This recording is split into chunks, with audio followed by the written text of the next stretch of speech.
Job chapter 21 is Job's response to Zophar from chapter 20, and Job in this response basically says that the wicked do prosper, which doesn't totally go against what Zophar had said. Zophar said that the wicked will prosper for a short amount of time, but in the end they will see destruction from God. But in this chapter, Job asks his friends to listen carefully as he questions their belief about suffering and how they think that suffering is always the result of sin, although in this case it is not the result of sin, because I've said this in the previous videos, but God is just testing Job here and allowing Satan to test Job.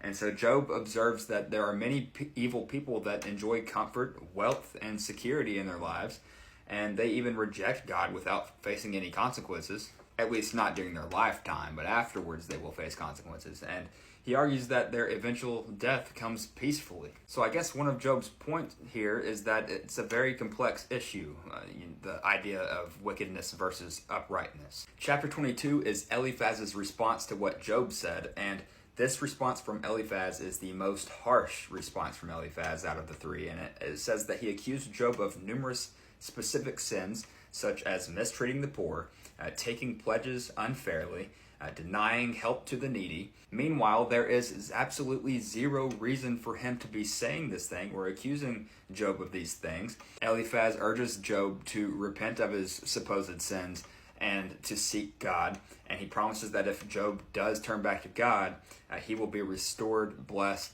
and he will be able to help others. Everything will return back to normal.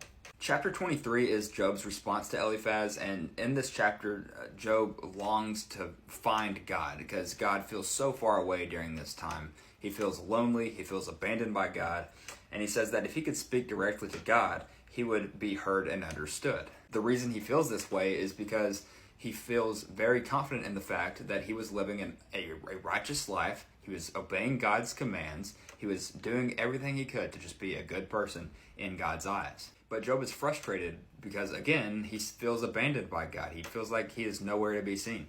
Despite that, Job affirms his faith with God, and he says that only God knows why he takes away from us. And he says that after being tested, he will come out like gold.